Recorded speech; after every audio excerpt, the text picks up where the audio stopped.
Ito yung part na masakit sa akin dahil ayaw ko mag-spray ng pampatay sa damo.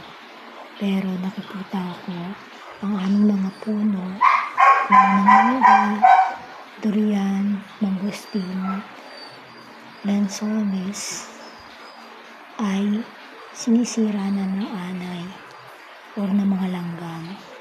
Sa Bisaya, lamigas. Kaya kailangan ko na mag-spray ng pampatay sa damo. Ayaw ko man, masakit man sa akin, dahil nare-recover ko na ang lupa na tumataba na.